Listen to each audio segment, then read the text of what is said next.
and bid him turn you out of doors, never trust me.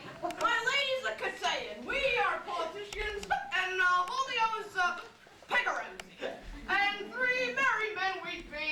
Beshrew me, the man's an admirable fooling. Aye, he does it well enough if he be disposed, but so do I too. There is December of the 12th Lady. Let God peace. My masters, are you mad? Or what are you? Have you no wit, manners, nor honesty, but to gabble like tinkers at this time of night? Do you make an ale house of my lady's house? We did keep time in our kitchen, sir. Snack up. Sir Toby, I must be round with you. My lady bade me tell you that, though she harbors you as her kinsman, she's nothing allied to your disorders. If you can separate yourself and your misdemeanors, you are welcome to the house.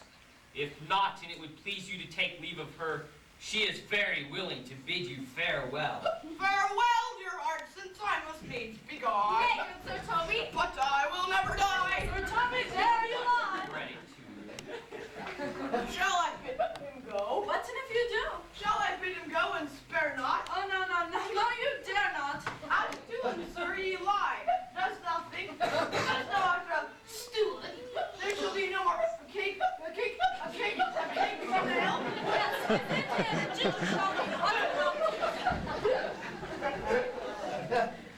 Go shake your crumbs and rub your chain. Hold on. Mistress Mary, if you prize my lady's favor, anything more contempt you would not give means for this uncivil rule. She shall know of it by this hand.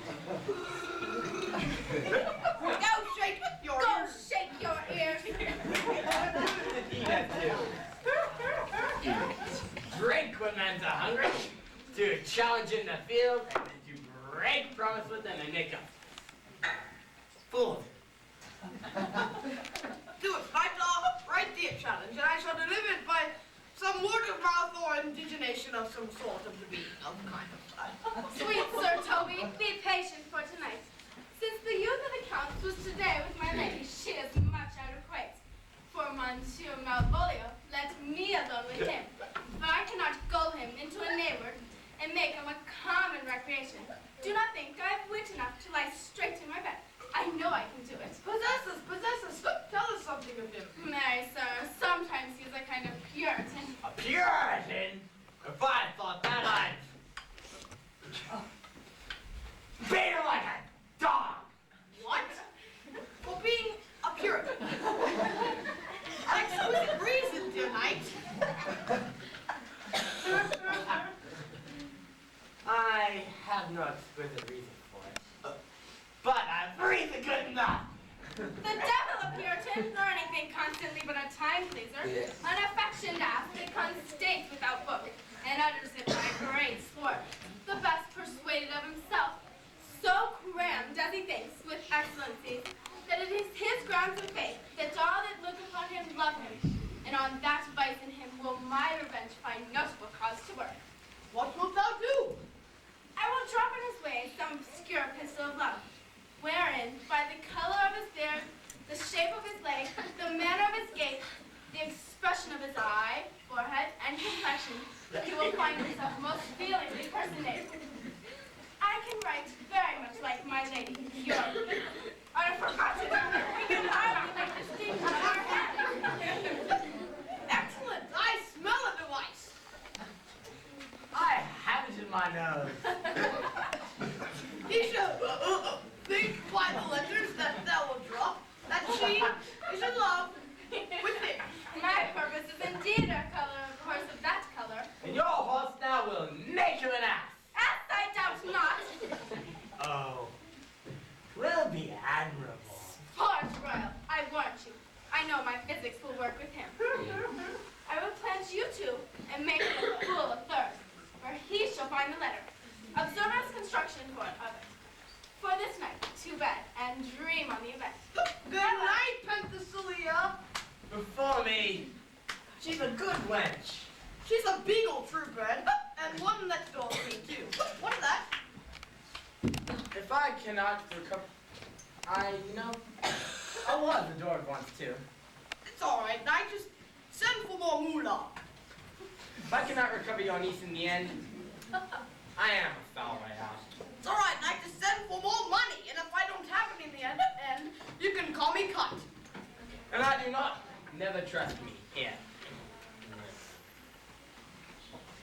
Come, Knight, let's burn some sack. 'Tis too late to go to bed now. I know this great Chinese place over here.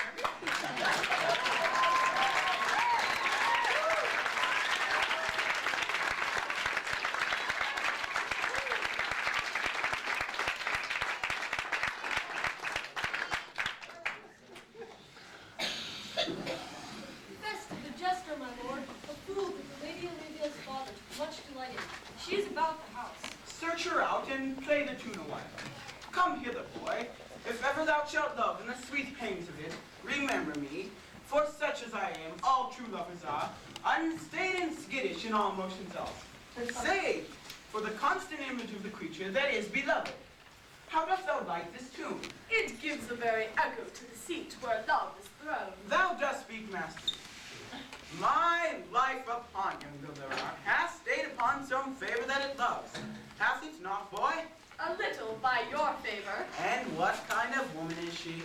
Of your complexion, my lord. She is not worth thee then. What years, I faith?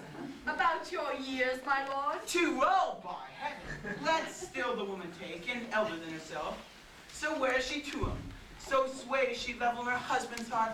For boy, however we do praise ourselves, our fancies are more giddy and unfirm, more sooner and longer wavering often more than woman's are. I think it well, my lord. Well, then let thy love be younger than thyself, or thy affection cannot hold the bent.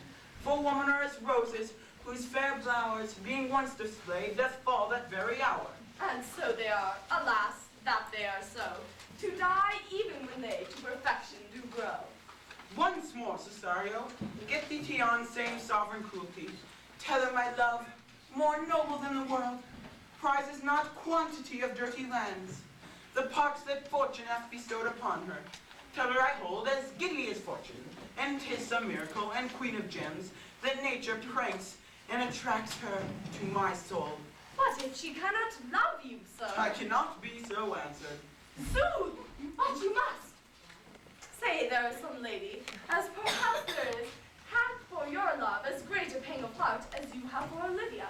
You cannot love her, you tell her so.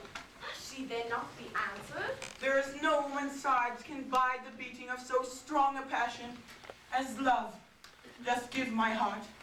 No woman's heart so big to hold so much. Mine is all as hungry as the sea, and can digest as much. Make no compare between that love I can bear me and that I, Olivia. Aye, but I know. What dost thou know? Too well what women to men may owe. In faith, they are as true of heart as we. My father had a daughter loved a man, as might it be perhaps, were I a woman, I should, your lordship. And what's her history? A blank, my lord. She never told her love, but let concealment, like a worm in the bud, feed on her damask cheek. She pined in thought, and with a green and yellow melancholy, sat like patience on a monument, smiling at me. What is that? Indeed may say more, swear more, but indeed our shows are more than will, for still we prove much in our vows, but little in our love. Aye, but died thy sister of this love, my boy? I am all the daughters of my father's house, and all the brothers too. Yet I know not. Sir, shall I to this lady? Aye, that's the theme, to her in haste. Give her this jewel, tell her my love can give no place, bide no deny.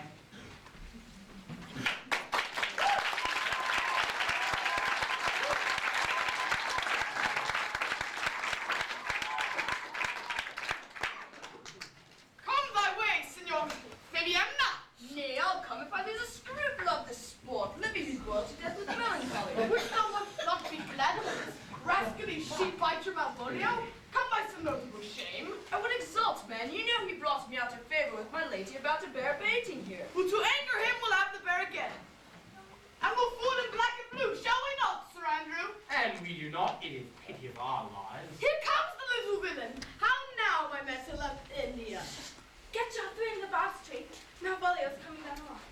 He has been yonder in the sun, practicing behavior to his own shadow this past half hour.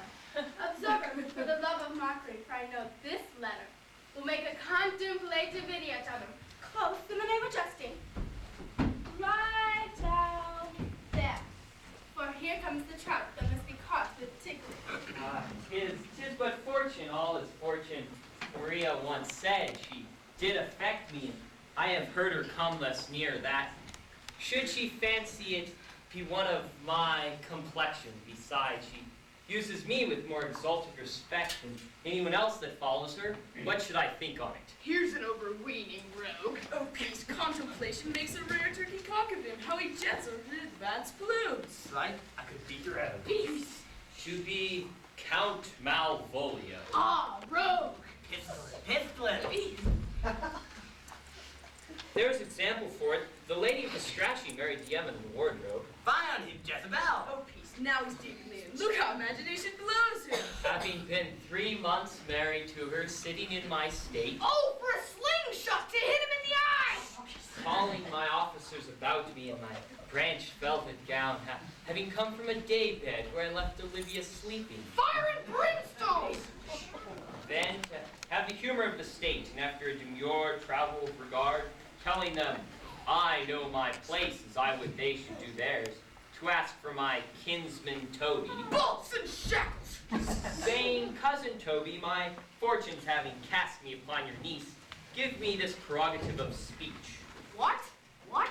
You must amend your drunkenness. Out, scab. Nay, patience will make the sinews of our plot. Besides, you waste the treasure of your time with a foolish knight. That's me. One Sir Andrew. I knew 'twas I, for made you call me a fool. What employment have we here? Now the woodcock's near the gin. Oh, peace, and spirit of humors imitate reading aloud to him. By my life, this is my lady's hand.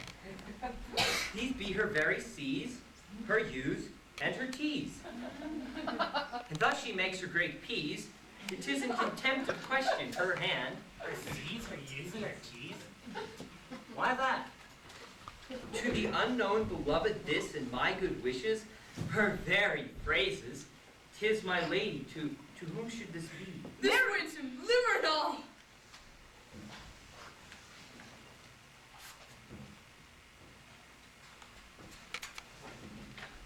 Jove knows I love but who? Lips do not move, no man must know.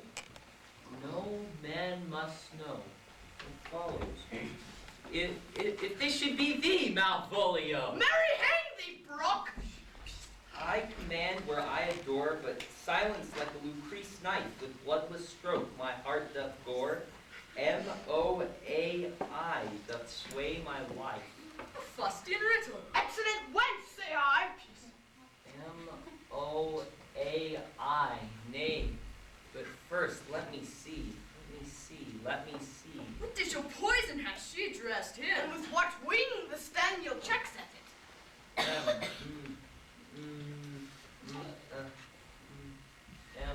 Malvolio. Why, that begins my name. Did I say you'd work it out? The cur is excellent in faults. But there's no consonancy in the sequel. That suffers under probation. A should follow, but O does. And O shall end, I hope. I'll pound him and make him cry, oh. And then I comes behind. And if you had an eye behind you, you can see us. Moai. This simulation is not as the former yet to crush it a little, it would bow to me, for every one of these letters is in my name. Soft here follows prose. If this fall into thy hands revolve,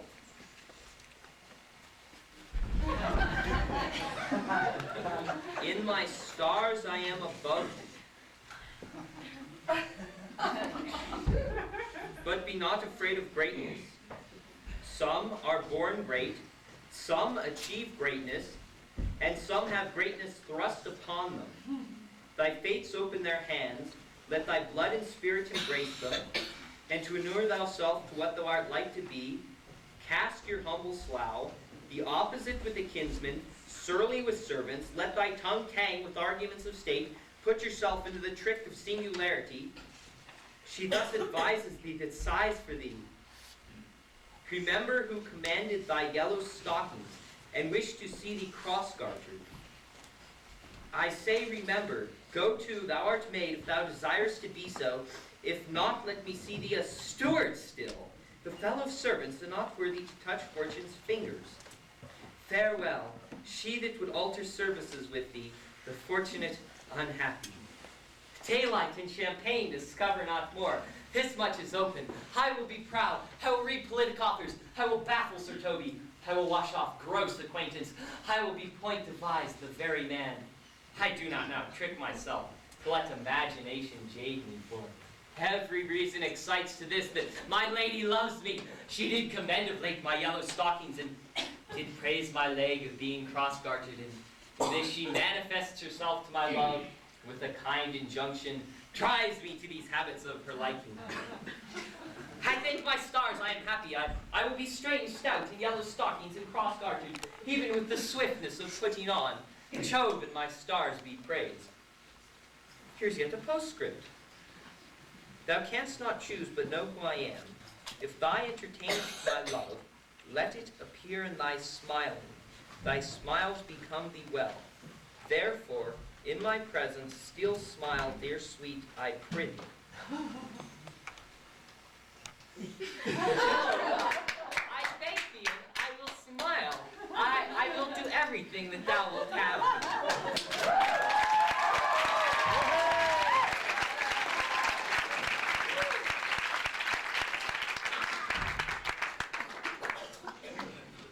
I will not give my part of the sport for a pension of thousands to be paid from the Sophie. I can marry this monster for this device.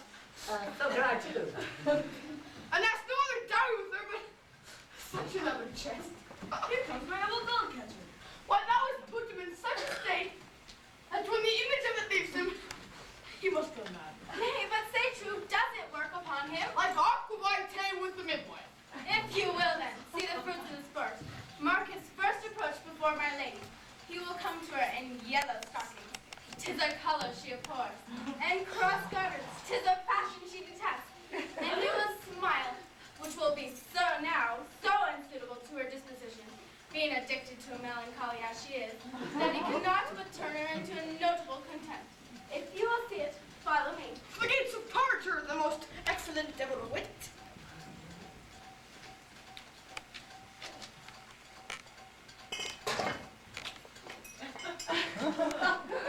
I'll make one too.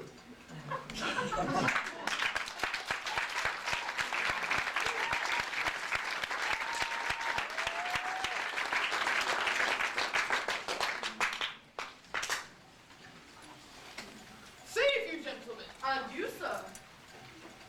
Ah, tu veux garde, monsieur? Et voici votre serviture. I hope, sir, you are an unknown. Wouldst thou encounter the house? My niece desires that you should enter, if you claim be to her. I bow to your niece, sir. I mean, she is the list of my voyage. Taste those legs of yours, sir. Put them to motion. My legs better understand me, sir, than I understand what you mean by bidding me taste my legs. I mean to go, sir, to enter. I will answer you with gate and entrance. We are prevented. Most excellent, accomplished lady, the heavens rain odors upon you. That usurer courtier, reign of it, indeed. My matter hath no voice, but your most pregnant and vouchsafed ear. Ola's pregnant about faith. I'll get them all three ready. Yeah. Let the garden door be shut, and leave me to my hearing. Give me your hand, sir. My duty, madam, and most humble service. What is your name? Cesario is your servant's name, fair princess. My servant, sir, was never a merry world since lowly feigning was called compliment. Your servant to the Count Orsino, And he is yours, and his must needs be yours. Your servant's servant is your servant, madam. For him, were blanks, rather than filled with me. I come to wet your gentle thoughts on his name. Oh, by the leave, I bet you never speak of him again. But would you undertake another suit? I'd rather hear you to solicit that. I pray thee, dost thou think this of me? That you do think you are not what you are? If I think so, I think the same as you. Then you are right. I am not what I am. As I would have it be. Would it be better, madam, than I am? I wish it might, for now I am your fool. Oh, what a deal of scorn looks beautiful in the anger and contempt of his lip. And murder's guilt shows not itself more soon than love though it seem hid. Love's night is noon. Cesario, by the roses of the spring, by maidhood, honor, truth, and everything. I love thee so that marvel thy pride, nor wit nor reason in thy passion hide. Do not extort thy reasons from this clause, for that taboo, thou therefore hast no other cause. So reason thus, with reason fetter, love sought is good, but given unsought is better. By innocence, I swear, and by my youth, I have but one heart, one bosom, and one truth, and that no woman has, nor never none mistress shall be of it, save I alone. So adieu, good madam. Nevermore will I my master's tears to you deplore. Yet come again, for thou perhaps mayst move that heart which now bores to lifeless love.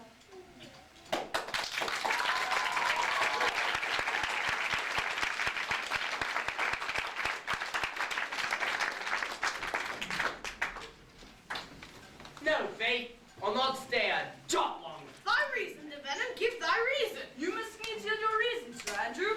Mary, I saw your niece do more favors to the Count Sillington than she ever bestowed upon me. I saw no.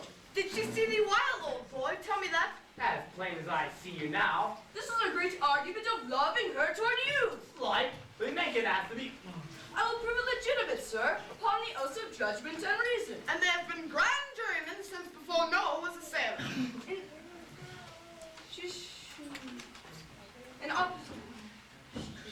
And she did show favor to you, in your sight only, to exasperate you, to wake your dormouse valor, to put fire in your heart and brimstone in your liver. Build me the fortunes upon the basis of valor. Challenge me the Count's youth. Hurt them in 11 places. Money shall take none of that. And assure thyself there is no love broker in the world can more commendation with fools than report of valor.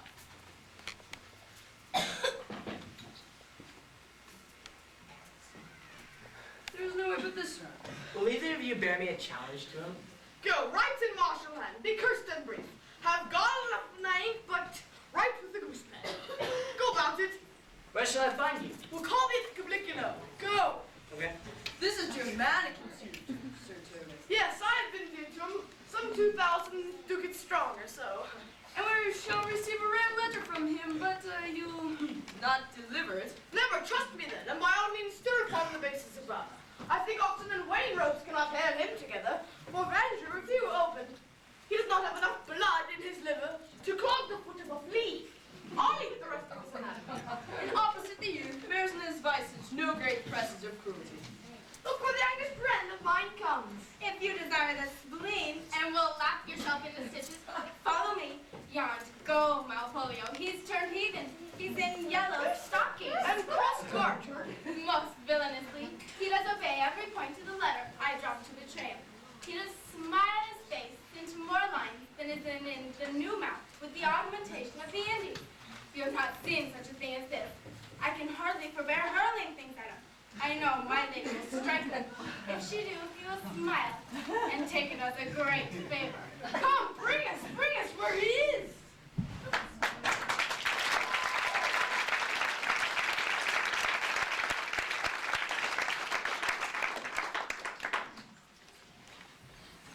I will not by my will have troubled you, but since you make pleasure of your things, I will no further chide you. I could not stay behind you. My desire, more sharp than filed steel, would spur me forward. So much as might have drawn one through a longer voyage. Jealousy would might befall your travel, being skilless in these parts, which to a stranger, unfriended and unguided, might prove rough and unhospitable. My will and love the rather by these arguments of fear. Set me forth in your pursuit. My kind Antonio, I can no other answer make but thanks. Shall we go see the relics of this town? Would you pardon me, I cannot without danger walk the streets. Once in a sea fight against the Count's galleys, I did some service. Of such note indeed, that were I then there, it would scarce be answered. He like you slew great number of people? The offense is not of such a bloody nature, albeit the quality of time and quarrel might well have given us bloody argument. Only myself stood out, for which, if I be lacked in this place, I shall pay dear. Do not walk then too. Open. It doth not fit me. Hold, sir. Here's my purse. In the south suburbs of town at the Elephant Inn, it's best to lodge. I will bespeak our diet, whilst you beguile the time, and feed your knowledge with viewing of the town. There you shall have me. Why your purse? Happily your eye shall light upon some toy you have desired to purchase. And your store, I think, is not for idle markets. I'll be your purse bearer and leave you for an hour. To the elephant. I do remember.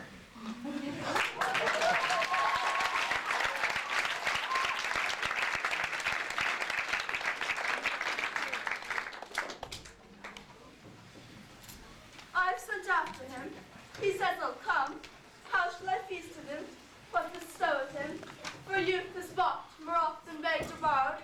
I speak too loud. Where's Malvolio? He is sad and civil, and suits well for a servant of my fortunes. Where is Malvolio? He is coming, madame, but in a very strange manner.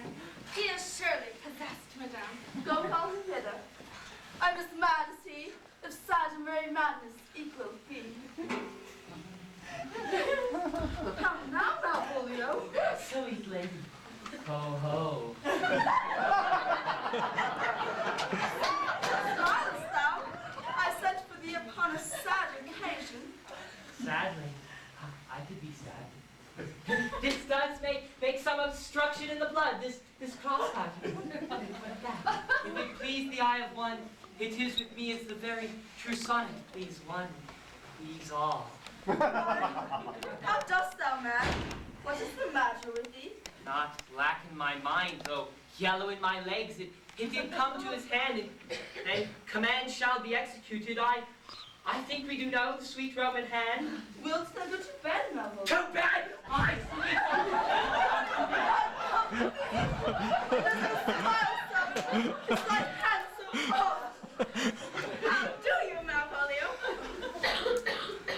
Yes, at your request, nightingales do answer dogs. Why appear you with this ridiculous boldness before my lady? Oh, be not afraid of greatness, 'twas well written. What meanest thou by that, Malvolio? Some are born great, some achieve greatness, What sayest thou? and some have greatness thrust upon them. Heaven restore thee! Remember who commanded thy yellow stockings? The yellow stock. And which city cross-gartered? Cross-gartered. Oh, too, thou art made if thou desirest to be so. Am I maid? If not, let me see thee a servant still. Why, this is very midsummer madness. Madame, the young gentleman of the Count Orsinios is returned. I can hardly entreat him back. He attends to your ladyship's pleasure. I'll come. Good Maria, let this fellow be looked to. Where's my cousin Toby, that some of my people have a special care of him